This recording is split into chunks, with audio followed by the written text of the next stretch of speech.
Au nom du Père, du Fils et du Saint-Esprit, ainsi soit-il. Alors, mon avertissement habituel avant la lecture du chapitre 6, donc je suis un sédévacantiste, j'appartiens au courant sédévacantiste du catholicisme traditionnel. C'est juste qu'on ne reconnaît pas tout ce qui s'est fait à partir de Vatican II, et donc nous ne reconnaissons pas ce qu'on appelle aujourd'hui des papes, mais qui n'en sont pas. Voilà, si vous voulez en savoir plus, eh bien, regardez voilà, ce que c'est que les sédévacantistes.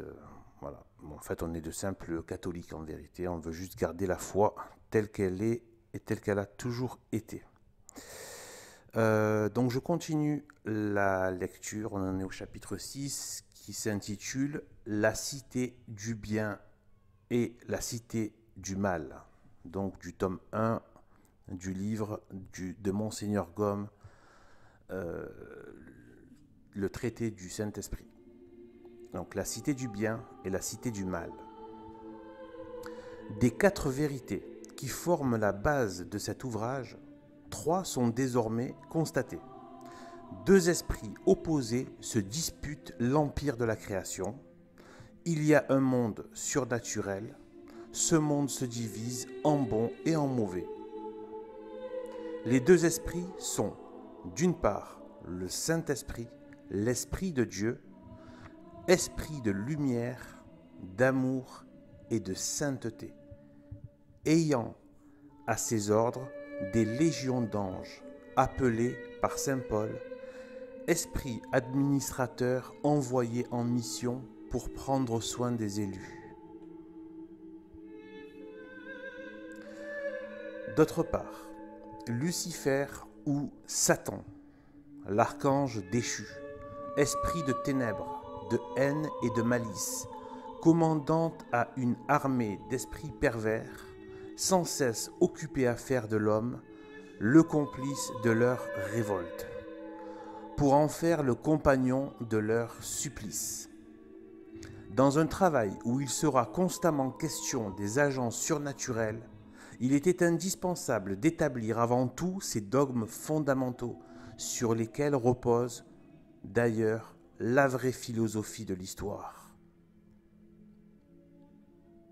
Il en reste un 4e, l'influence du monde supérieur, bon et mauvais, sur le monde inférieur. Déjà, nous l'avons indiqué, mais une indication ne suffit pas. L'étude approfondie de cette double influence, de ses caractères et de son étendue, est un des éléments nécessaires de l'histoire du Saint-Esprit. Comme en peinture, l'étude de l'ombre est indispensable à l'étude de la lumière. Ainsi, dans la philosophie chrétienne, la connaissance de la rédemption ne peut être séparée de celle de la chute. Or, la certitude de ce nouveau dogme est affirmée par un fait lumineux comme le soleil, palpable comme la matière, intime comme la conscience. Nous avons nommé la cité du bien et la cité du mal. 2 amours, dit saint Augustin, ont fait 2 cités.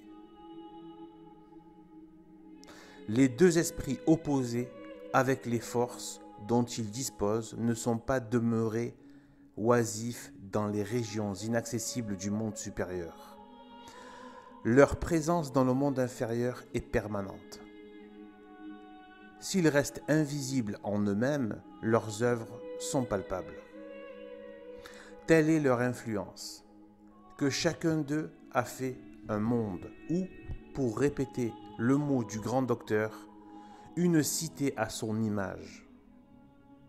Aussi visible que la lumière, aussi ancienne que le monde, aussi étendue que le genre humain, aussi opposées entre elles que le jour et la nuit, ces 2 cités accusent pour auteur 2 esprits essentiellement différents. Ces 2 cités sont la cité du bien et la cité du mal. Pour les connaître, il faut avant tout les considérer en elles-mêmes. Développement de l'homme, composé d'un corps et d'une âme, toute société présente un côté palpable et un côté spirituel. Dans la cité du bien comme dans la cité du mal, le côté palpable et visible, c'est la réunion des hommes dont elle se compose. Sous le nom de bons et de méchants, ou, comme dit l'Écriture, d'enfants de Dieu et d'enfants des hommes, les citoyens de ces deux cités existent depuis l'origine des temps. Ils se révèlent à chaque page de l'histoire. Nous les voyons, nous les coudoyons, nous comptons parmi les uns ou parmi les autres. Prouver ce fait serait superflu. Personne d'ailleurs ne le conteste, excepté le sauvage civilisé. Assez abruti pour nier la distinction du bien et du mal, mais la négation de la brute ne compte pas. Le côté invisible des deux cités, c'est l'esprit qui les anime. Nous entendons par là les fondateurs et les gouverneurs de l'une ou de l'autre. Par conséquent, l'action réelle, permanente et universelle du monde supérieur sur le monde inférieur, du monde des esprits sur le monde des corps. Des deux cités, l'une s'appelle la cité du bien. La raison en est que son fondateur et son roi, c'est l'esprit du bien. Ses gouverneurs et ses gardiens, les bons anges.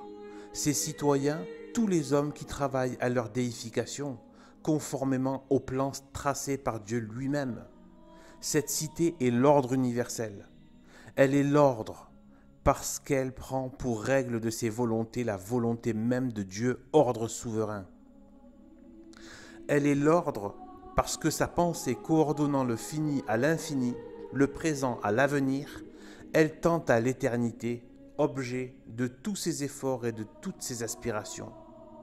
Or, l'éternité, c'est l'ordre ou le repos immuable des êtres dans leur centre. Elle est l'ordre universel parce que dans cette cité, tout est à sa place, Dieu en haut et l'homme en bas. Cette cité est le catholicisme, immense et glorieuse famille née avec le temps, composée des anges et des fidèles de tous les siècles et dont les membres aujourd'hui séparés, mais non désunis, forment l'Église de la terre, l'Église du purgatoire, l'Église du ciel, jusqu'au jour où, se confondant dans un embrassement fraternel, ces trois églises ne formeront plus qu'une église éternellement triomphante. L'autre est la cité du mal. On la nomme ainsi parce que son fondateur et son roi, c'est l'esprit du mal. Ses gouverneurs, les anges déchus, ses citoyens, tous les hommes qui travaillent à leur prétendue déification, conformément aux règles données par Satan. Cette cité est le désordre universel. Elle est le désordre parce qu'elle se prend elle-même pour règle, sans tenir compte de la volonté de Dieu.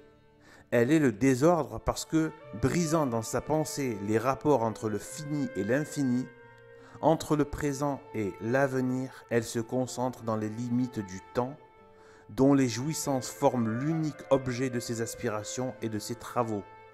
Elle est le désordre universel parce que rien n'y est à sa place, l'homme en haut, Dieu en bas. Quelle abomination. Pardon. Cette cité est le satanisme, immense et hideuse famille, née de la révolte angélique, composée des démons et des méchants de tous les pays et de tous les siècles, toujours en fièvre de liberté et toujours esclave, toujours cherchant le bonheur et toujours malheureuse. Jusqu'au jour où le dernier coup de tonnerre de la colère divine la fera rentrer violemment dans l'ordre, en la précipitant tout entière dans les abîmes brûlants de l'éternité. Là, pour n'avoir pas voulu glorifier l'éternel amour, elle glorifiera l'inexorable justice. On le voit, comme il n'y a pas trois esprits, il n'y a pas trois cités. Il n'y en a que deux. Et ces deux cités embrasse le monde inférieur et le monde supérieur, le temps et l'éternité. De là, pour chaque créature intelligente, ange ou homme, l'impitoyable alternative d'appartenir à l'une ou à l'autre en deçà et au-delà du tombeau. Quoi qu'il fasse, nous crie d'une voix infatigable la raison, l'expérience et la foi. L'homme vit nécessairement sous l'emprise du Saint-Esprit ou sous l'empire de Satan. Sous l'empire du Saint-Esprit ou sur l'empire de Satan. Bon gré, mal gré, il est citoyen de la cité du bien ou citoyen de la cité du mal. Libre de se donner un maître, il n'est pas libre de n'en point avoir. S'il se soustrait à l'action du Saint-Esprit, il ne devient pas indépendant, il tombe dans une proportion analogue à sa défection sous l'action de Satan. Ce qui est vrai de l'individu est vrai de la famille, de la nation, de l'humanité elle-même. Connaître à fond les deux cités, demeure de la vie et demeure de la mort, vestibule du ciel et vestibule de l'enfer, est donc pour l'homme d'un intérêt suprême. Les connaître à fond, c'est les connaître dans leur gouvernement, dans leur histoire, dans leurs œuvres et dans leurs buts. Nous initier à cette connaissance décisive et si rare de nos jours sera l'objet des chapitres suivants, mais avant de l'aborder, il est un point qui doit être éclairci. Deux cités se partagent le monde, et la plus étendue est la cité du mal. D'après les statistiques les plus récentes, la Terre serait peuplée de 1200 millions d'habitants. C'est-à-dire, je fais une petite parenthèse, 1,2 milliard d'habitants. Il parle, on était apparemment au 19e siècle, sûrement vers la première moitié, il me semble. Je ne suis pas sûr, mais en tout cas, on était au 19e siècle. Bon, maintenant, on est 7 milliards. Avec l'Afrique, le monde arabe, l'Asie qui se multiplie à une vitesse grand V. Bon, on est à 7 milliards. Sur ce nombre, donc 1,2 milliard, on compte à peine 200 millions de catholiques. Waouh, qu'est-ce qu'on dirait aujourd'hui? Bon. Tout le reste, extérieurement du moins, vit et meurt sous la domination du mauvais esprit. Rien ne prouve que cette proportion n'a pas toujours été ce qu'elle est aujourd'hui. Avant l'incarnation du Verbe, elle était même beaucoup plus forte en faveur de Satan. Pierre de scandale pour le faible, cheval de bataille pour l'impie. Quel est ce mystère? Et comment le concilier avec l'idée de Dieu et les enseignements de la foi? Afin de ne laisser aucune inquiétude dans les esprits, il nous semble nécessaire d'aplanir dès maintenant cette difficulté que grandirait encore la suite de notre travail. Tout ce que nous prétendons et tout ce qu'on est en droit de nous demander, c'est non d'expliquer ce qui est inexplicable, mais de montrer que le partage du genre humain entre le bon et le mauvais esprit ne présente aucune contradiction avec les attributs de Dieu et les doctrines révélées. Or, pour faire évanouir la difficulté, cela suffit. Que la formidable puissance du démon sur l'homme et sur les créatures soit un mystère, nous en convenons. Mais qu'est-ce que cela prouve? Au-dedans de nous, autour de nous, dans la nature aussi bien que dans la religion, tout n'est-il pas mystère? Nous ne comprenons le tout de rien, a dit Montaigne, et nous ne le comprendrons jamais. Œuvre de Dieu, par tous les points, la nature et la religion touchent à l'infini. Comprendre l'infini est aussi possible à l'homme que de mettre l'océan dans une coquille de noix. Mais le mystère du fait note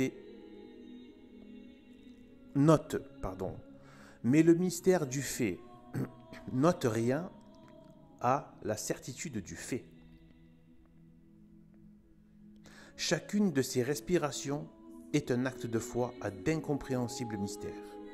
L'instant où il cesserait d'y croire, il cesserait de vivre. Demandez pourquoi Dieu a permis cette terrible puissance. Pourquoi dans telle limite plutôt que dans telles autres?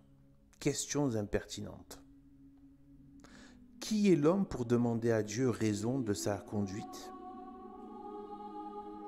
et lui dire « Pourquoi avez-vous fait cela ?»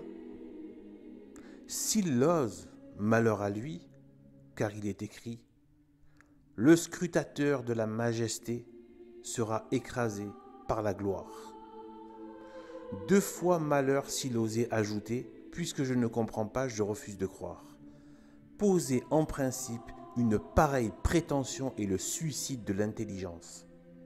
L'intelligence vit de vérité. Toute vérité renferme mystère. Prétendre n'admettre que ce que l'on comprend, c'est se condamner à n'admettre rien. N'admettre rien est plus que l'abrutissement, c'est le néant. Toutefois, lorsqu'elles sont étudiées sans parti pris, la puissance du démon et la coupable obéissance de l'homme à ses inspirations perverses dépouillent une partie de leur mystérieuse obscurité. On voit d'abord qu'elles constituent un désordre purement passager et plus apparent que réel. On voit ensuite qu'elles n'ont rien de contraire aux perfections divines. Désordre passager. La lutte de l'esprit du mal contre l'esprit du bien a pour limite la durée du temps, comparé à l'éternité qui le précède et à l'éternité qui le suit. Le temps est moins court et moins qu'un jour. Afin de raisonner juste de l'ordre providentiel, il faut donc unir le temps à l'éternité, de même que, pour juger sainement d'une chose, on la considère non dans un point isolé, mais dans l'ensemble. Selon cette règle de sagesse, le désordre qui se mesure à la durée du temps est relativement à l'ordre providentiel dans sa généralité, ce qu'est un nuage fugitif sur l'horizon, resplendissant de lumière. Désordre plus apparent que réel. Le but principal de la création et de l'incarnation, comme de toutes les œuvres extérieures de Dieu, c'est sa gloire. Le but secondaire, c'est le salut de l'homme. La gloire de Dieu, c'est la manifestation de ses attributs, la puissance, la sagesse, la justice, la bonté. Que la lutte du bien et du mal existe ou non, qu'elle soit favorable à l'homme ou défavorable, que l'homme se perde ou se sauve, Dieu n'aura pas moins atteint son but essentiel. L'enfer ne chante pas la gloire de Dieu avec moins d'éloquence que le ciel. Si l'un proclame la bonté, l'autre proclame la justice. Et la justice n'est pas un attribut moins glorieux à Dieu que la bonté. Quant au salut de l'homme, Dieu le rend toujours possible et l'obtient bien plus glorieusement par la guerre que par la paix. Dans l'ordre actuel, un seul juste qui se sauve, dit quelque part saint Augustin, procure plus de gloire à Dieu que ne peuvent lui en ôter 1000 pécheurs qui se perdent. Pour se perdre, il suffit à l'homme de s'abandonner à ses penchants corrompus, tandis que pour se sauver, il faut les vaincre. Un instant de réflexion montre tout ce qui revient de gloire à Dieu dans une pareille victoire. Qu'est-ce que l'homme et quels sont ses ennemis? L'homme est un roseau, et un roseau naturellement incliné vers le mal. La nature entière, révoltée contre lui, semble liguée pour l'écraser. Autour de lui, des myriades d'animaux malfaisants ou incommodes, à la dent meurtrière ou au venin plus meurtrier encore, attendent nuit et jour à son repos, à ses biens et à sa vie. Attente nuit et jour à son repos, à ses biens et à sa vie. Au-dessus de lui, le ciel qui l'éclaire, l'air qu'il respire, devenu tour à tour glace ou brasier, mettent la conservation de ses jours au prix de soins fatigants et de précautions continuelles.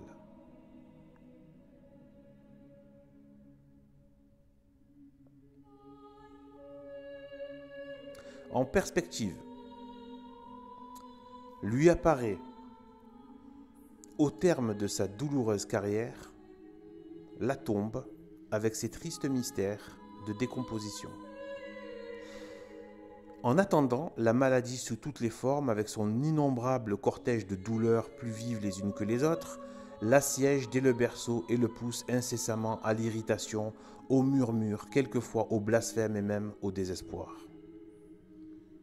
Au lieu d'alléger son fardeau, les compagnons de ses périls et de ses labeurs ne servent trop souvent qu'à l'aggraver. La moitié du genre humain semble créée pour tourmenter l'autre.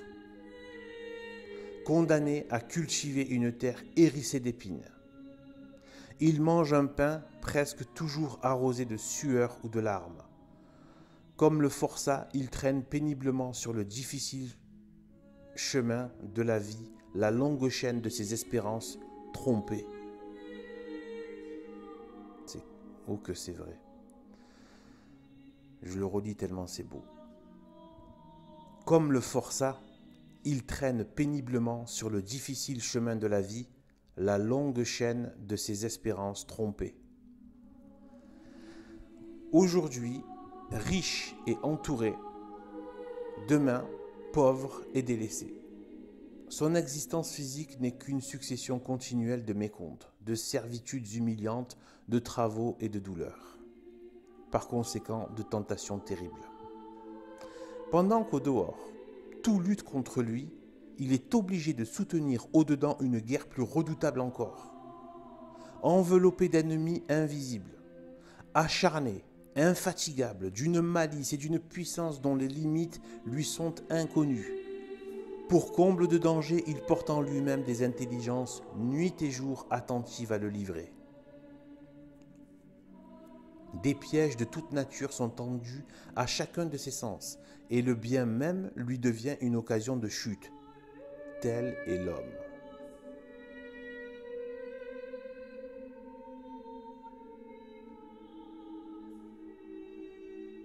Eh bien, cet être si fragile, si combattu, si exposé à périr que l'épaisseur d'un cheveu, une simple mauvaise pensée le sépare de l'abîme.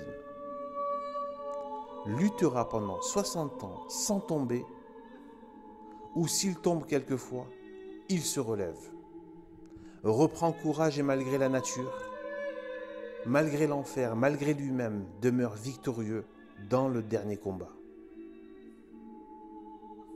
Repousser l'ennemi n'est qu'une partie de sa gloire.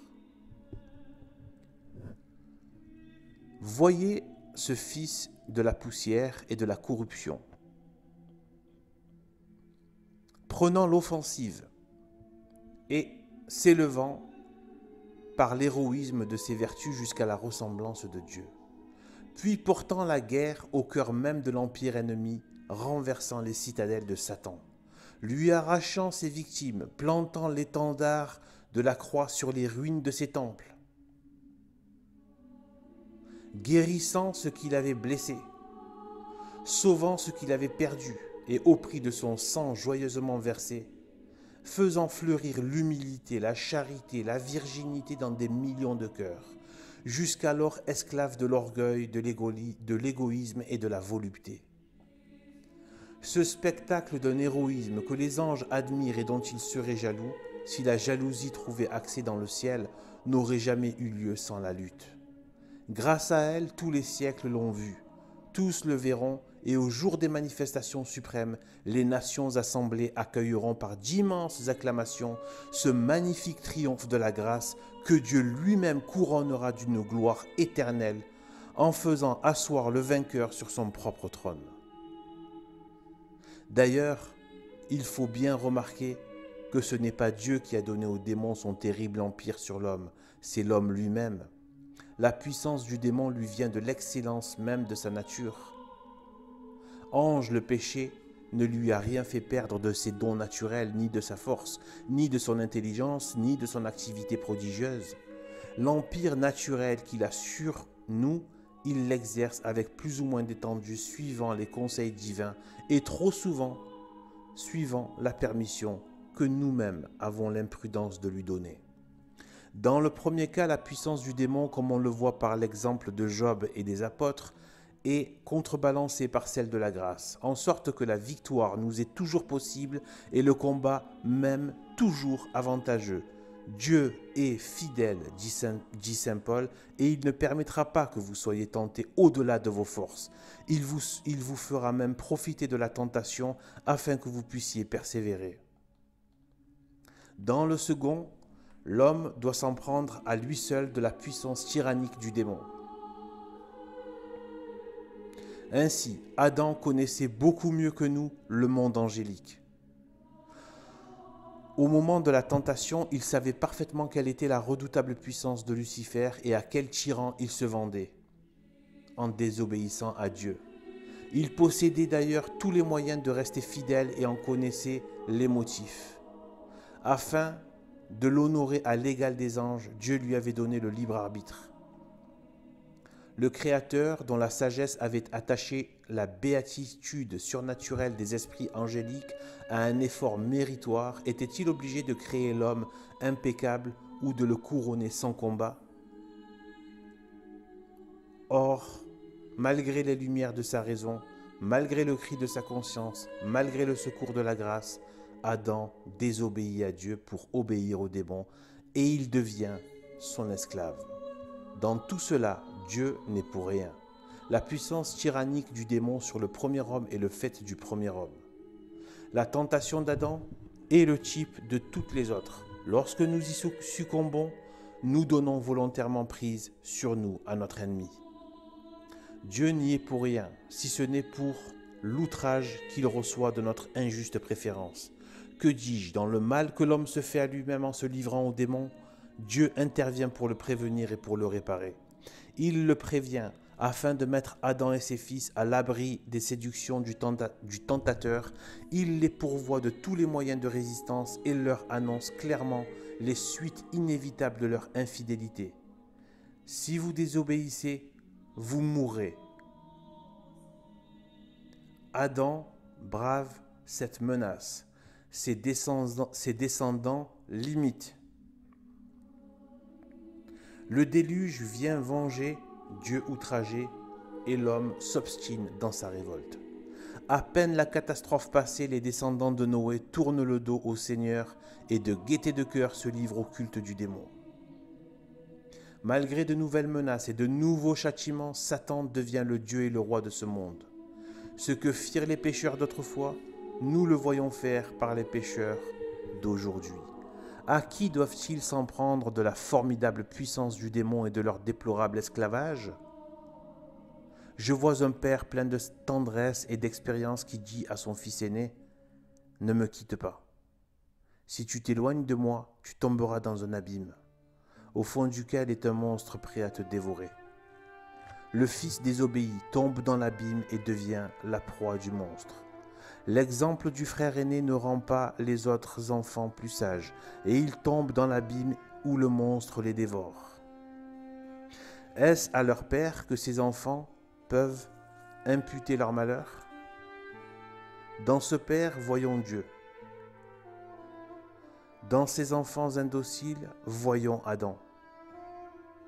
Voyons toutes les générations de pécheurs qui se sont succédés depuis la chute originelle. Blasphème donc que de rendre Dieu responsable de nos chutes et de la puissance tyrannique du démon sur le monde coupable. Il le répare. L'homme s'est à peine vendu que, pour le racheter, Dieu donne son propre Fils, régénérant l'homme par son sang. Ce Fils adorable devient un second Adam, souche d'un nouveau genre humain, restauré dans tous ses endroits perdus, dans tous ses droits perdus. Comme il suffit d'être fils du premier Adam pour être esclave du démon, il suffit pour cesser de l'être de devenir fils du second Adam.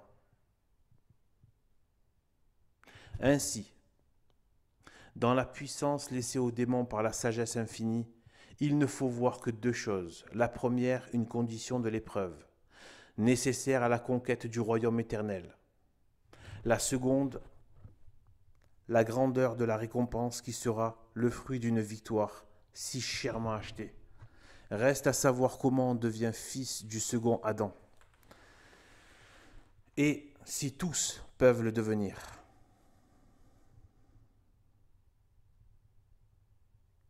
L'homme est fils de l'homme par une génération humaine. Il devient fils de Dieu par une génération divine. Cette génération s'accomplit au baptême.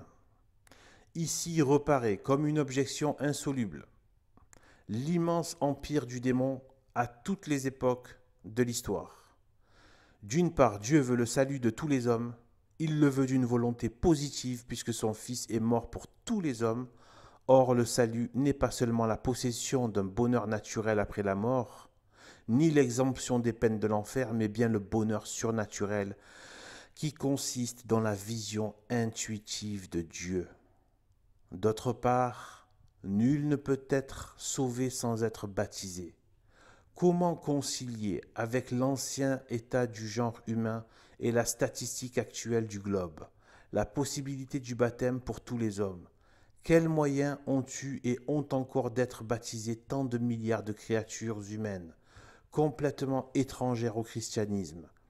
Faut-il admettre par exemple que tous les enfants nés depuis 6000 ans hors du christianisme et morts avant d'avoir pu pécher sont éternellement privés de la vue de Dieu?